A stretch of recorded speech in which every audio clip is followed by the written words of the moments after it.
Sound good for everyone? All right. I think we are rolling. Thanks everyone. Again, this is a public stream. Thank you. So yeah, hi everyone, and welcome to the GitLab Ask a Hacker AMA session. This is the 5th one that we've done as a security department. You can find the previous 4 on GitLab Unfiltered on YouTube. And today we have Vlad, aka 0x and 3VA on HackerOn with us today. And he's one of our top 10 security researchers on our bug bounty program. We have lots of really good questions already, so I think we should just kind of jump straight into it. But first, Vlad, maybe you can just do like a short introduction about yourself. Yeah, sure. Hi everyone, thanks for having me here. So my name is Vlad, and I'm full-time application security engineer. And in my spare time, I'm doing bug bounty and leading 2 open source clone-based projects in GitHub. So if you're interested, just open my GitHub profile and you can find cheat sheet series and application security handbook with some tips and tricks that can be useful. Nice. I don't know if Gordon is on the call.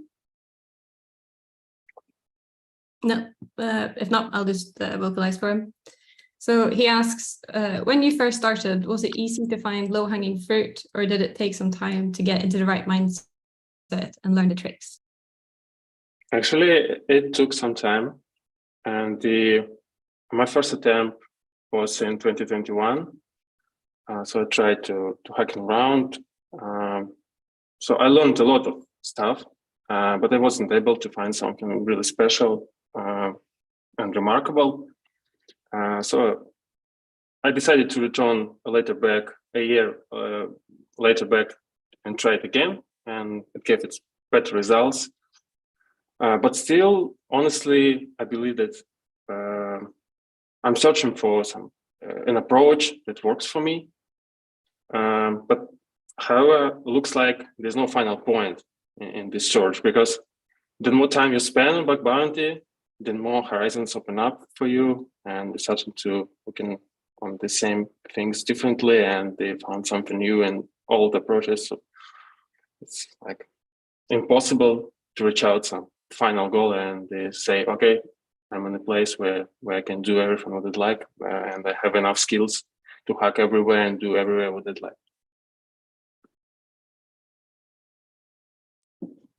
And then he had a second question, which is, when hunting bugs, do you tend to focus on individual companies so you can really dig into how their different systems work? Or would you work on a single technology you might have more experience with, i.e. finding a new bug in an auth system and then looking at what companies that could apply to? Basically, I focus on technologies and products that interest me. So again, this experience precisely through the working with those technologies and programs and bug bounty. But from my point of view, in order to find the critical vulnerabilities, you often need to dive deep into the system and understand what components it has and how they work together. So it can allow you to look at the vulnerabilities from another angle and see potential ways to expand the attack surface. I believe that developing this kind of mindset allows a hacker to grow. And the more you can see how this mindset works in real cases in the articles by Sam Curry, Asset Notes team, and other great researchers. So we can say that I'm trying to combine both approaches to achieve results. Yes. Doug, don't know if you're on.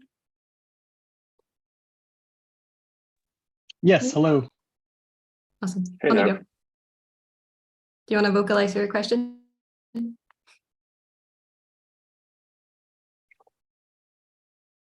No? I'll read it out. My apologies. I have another work call on, so I'm just listening. Okay, I'll read it out.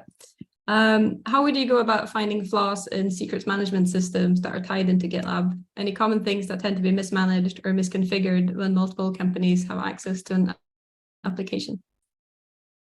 It's really hard to say, but I think that the most common misconfiguration it's violation of the less privileged security design principle. And then the most interesting fact that so a lot of people considering privilege, like less privileged principle as kind of, so we need to grant secret just minimum required privilege. But actually, it's also about the expiration date, so how long those secrets can be used. And this part is crucial. And I've seen many cases where the teams could use, for example, short-lived tokens with minimum privileges, but instead they prefer another more simple way. And as a result, so you can't just abuse it because they leak everywhere. And so nowadays we have a lot of components in our supply chain, and like it's Docker containers, it's packages, it's CI/CD systems, a lot of them, and everywhere secrets can leak. So I believe the least privileged principle is key component here, and the other misconfigurations, they're more tied with the specific like technology or the platform, and it's hard to say if there are any common patterns across the all platforms and systems that we have. So it's like my vision on this problem. Right, Johan, you want to vocalize your questions? Yeah, sure. Hi, Vlad. Nice to have you here to be able to ask some questions for you. I tried to read some of your reports that are available like on the issue tracker that gets like published after some time when they are fixed. And I've noticed that you have they are quite like technical, and there's a lot of going deep into the root cause analysis and the actual code that is breaking and so on. And I wonder like how do you look at the like dynamic testing versus statical testing when you're hunting for bugs? Are you like reading the source code, or are you testing the app, or switching back and forth between these? Okay, thanks for your question. I focus more on the code analysis just because it's really funny. I like read the code, and this is the reason why I try to focus on the source code first of all.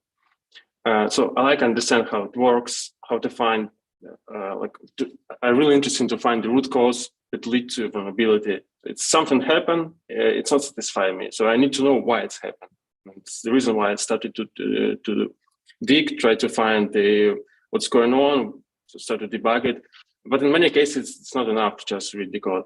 So I turn on to dynamic analysis and debugging whenever it's possible. So it's a combination of two approaches, or three approaches, we can name them. And I believe it's not something unique. I've heard a lot of researchers do the same thing. And so I'm just trying my best, first of all, focus on our code, then adding more advanced techniques like dynamic analysis or maybe debugging to expand the context, try to understand how the code works. Yeah, that kind of maybe ties into my second question there, which was like, it says that you're working as an AppSec engineer at your daytime. How do you feel that connects to bug bounties? Is it something that, is it super closely related, or how does it influence your daily work and your bug bounty experience? Yeah, in your question, you have really good your naming of this. It's good synergy effect. It's like for sure there's a really good synergy effect. Initially, I started looking for vulnerabilities in bug bounty to expand my knowledge skills. So I used bug bounty as a kind of playground to learn something new, to try something new, to try new languages, new frameworks, new technologies. And thanks to bug bounty, I have this opportunity to learn about programming languages, frameworks, technologies in general, and even those technologies that I've never seen before, I never worked before. So finding and exploiting vulnerabilities highlights many nuances of software development that were not obviously before. So I can learn more about engineering and architecture, how teams build solutions, how they fix vulnerabilities, and how the engineering part works in general across many companies. So it's really good experience. And super interesting to find new approaches or patterns of implementing various security mechanisms, designing security solutions, etc. So honestly, I'm a really big fan of all this engineering stuff. For example, particularly on GitLab, you always can read issues later, try to understand how they discuss this issue, how they try to resolve it, what's the potential way to to fix what. So it's you can read the code, you can read the pull requests, and try to understand that. So okay, I found some weird stuff. What team do to fix it? And I learn a lot from such cases, especially from like development perspective and the architecture perspective. On the other hand, bug bounty like experience change your communication way as a AppSec engineer with the software development teams and the business guys. Because in bug bounty, you learn how to convey the importance of security, how show the real risks, and they provide like comprehensive remediation strategies. So I would say that I started to like look at many things differently when I had this experience in hacking. But like on the other side of all this story, in my daily job as a AppSec engineer, so this job revealed a lot about the engineering side of the software development. I learned a lot from the development in the companies where I worked, how to build huge systems, how the teams interact inside, how they prioritize things, how the business works in general. It's a really useful experience that hardly can be achieved. You can't just find it somewhere else outside the companies or the independent researcher, because it's internal. It's a kitchen, and not all companies as a GitLab try to share and to be so transparent. So it's really unique. And yeah, of course, I believe the also one of the biggest part of what I learned is software architecture engineering. And so I started to look at the application system more widely, start to pay more attention to architecture details and the potential security issues that may arise due to issues in the architecture. So I believe the engineering side is the biggest, let's say, advantage of working as an AppSec engineer.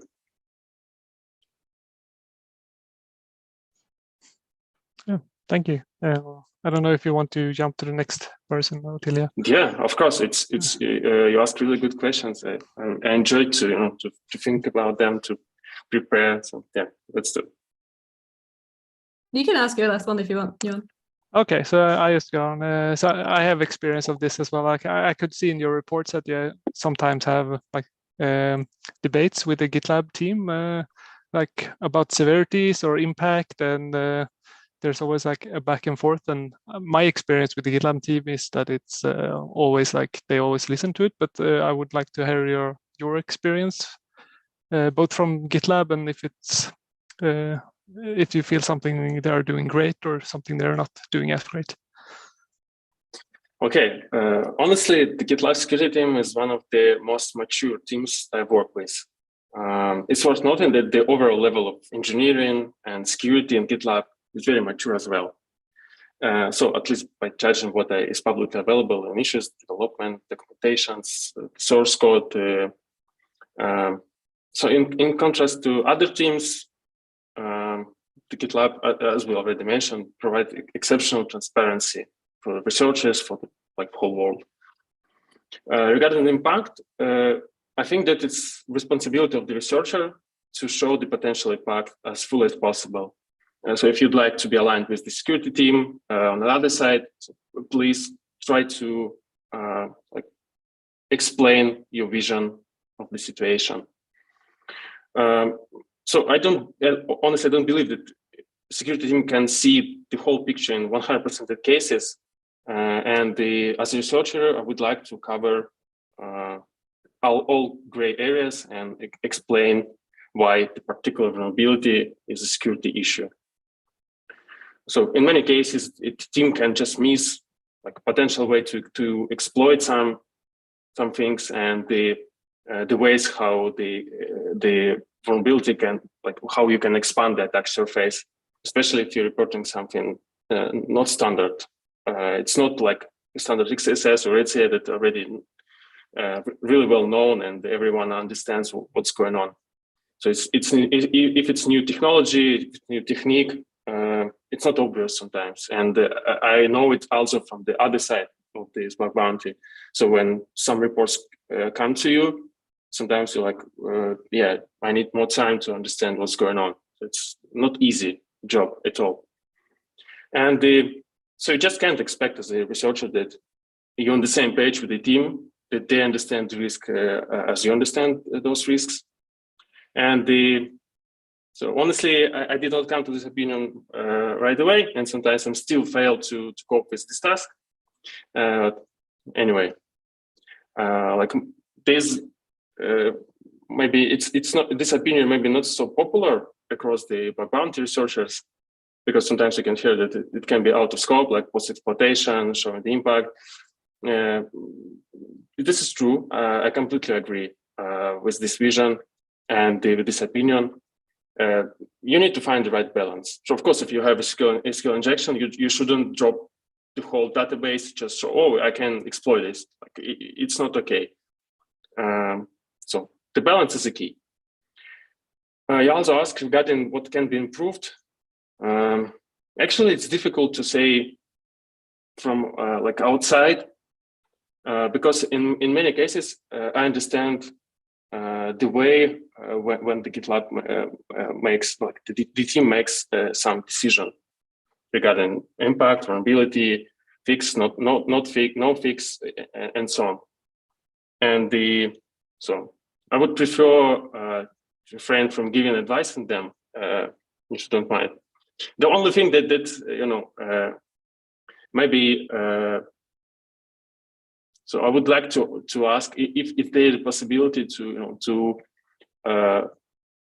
I earn your as a swag. It would be great, like T-shirts, stickers, because now it's like really limited. I have a T-shirt, I have a socks, I have a I believe the stickers, but in one day, so I need a new one, and how to achieve, how to earn them, it's not clear. So maybe this. What can be improved? Yeah, we'll make a note of that. Right, Greg, you're up next. All right. Thanks, Vlad, for doing this. This is great. I really appreciate all your contributions to the bug bounty program. And I was also checking out your cheat sheets. That's really great work. Thanks for making that open source. So my question is, what advice would you give to someone looking to get started with bug bounties, whether it's GitLab bug bounty or a different bug bounty program? This question is a tricky one. I spent some time to thinking about that. And so I believe that we all have the unique experience, mindset, and knowledge base. And from my point of view, it's not possible to reproduce someone else's success. So my advice would be like, focus on what interests you and create your own unique path. Real simple. That's great advice. Yeah. So also I have the next one. What tools do you use for bug bounty research? This is a fairly common set of open source tools that everyone knows in InfoSec. But honestly, I spend most of my time on VS Code. So it's my main tool. Plus, I have some of my own solutions and custom wrappers around open source tools just to automate some part of the works and make them more flexible in cases where I need them. But yeah, it's really standard, like some grep, something like that. Nothing really special. All right, thank you. Looks like Carissa has the next question. That would be me. Sorry for mispronouncing your name. That's all right. So the question is, what's your biggest achievement to date, bug you most proud of finding? Or that was like the most difficult to find, etc. This one also tricky. Unfortunately, I can't disclose particular details on what vulnerability it was, because it's a private program and they don't disclose anything. So, but I can say that it was a vulnerability when the development team implemented a protection layer in such a way that there was a tiny possibility of bypassing it, really tiny one. Since the probability of such an event was so low, no one really cared so much about that. However, to my surprise, I was able to exploit this tiny possibility and completely bypass the whole protection layer. So it was really funny, and the most important, it was completely unexpected for me. I just like, okay, I will try it. So maybe there is something, and then you realize that it works. It's like, oh my God, I can't believe it. Awesome, thank you. And the next question, which area of GitLab platform have the most vulnerabilities from your experience, if you have looked into it? This one also interesting question. I believe each new component of the platform is vulnerable. The old one is, a lot of researchers already tried to find something. So if you're going to pick up a target, so focus on something new, and you can follow the GitLab releases, follow the news from GitLab, and trying to pick new stuff that they release. So I believe the new ones. Yeah, that makes me think that we need to invest more time into looking into, like, when we release something new, just make a note of that. And the last question, what are the most often found bugs? Can you point out 5? Unfortunately, I can't point 5. Lately, I've been mostly focusing on resource injection, code injection, command injection, and information exposure. I guess these like 3-4 type of bugs that is my main focus nowadays. Awesome, thank you. I think we have probably time for one more question. I don't know if Dan is on. I can't see him, so I'll localize. Does the design of the UI influence the likelihood of vulnerabilities? Do you have any examples or insights that product designers can use in their work? Unfortunately, I'm not a big expert in UI design, but despite the fact that so you may find it ridiculous, but from application security perspective, how a user interacts with an application is quite important. For example, if some security settings are optional, so the complexity of an interface will not increase the likelihood of using those settings by ordinary users. And moreover, if some of settings complicates using of your application, so they will just disable it, because why we need it if it's just only creates problems for us. So I guess it's crucial thing in critical situations. For example, when you receive several emails that notifies you that someone log into your account from unfamiliar device. So maybe in this case, you would like to see some kind of particular steps. What should you do to mitigate the attack? Like, how can I change my password? How can I set up the two-factor authentication? And something like that. Moreover, among security design principles, there's a psychological acceptability principle that exactly say that security functionality shouldn't be easy to use, should be easy to use, and at the same time should be transparent to a user. So I believe the UI and security, they're really close, and so we all should think about it when we create solutions. Great. Well, I think that's us, unfortunately, out of time. But yeah, thank you everyone for your really good questions, and especially thank you so much to Vlad to volunteering your time to answer all of our good questions. So thank you so much, everyone. Bye. Thank you, guys. Bye-bye.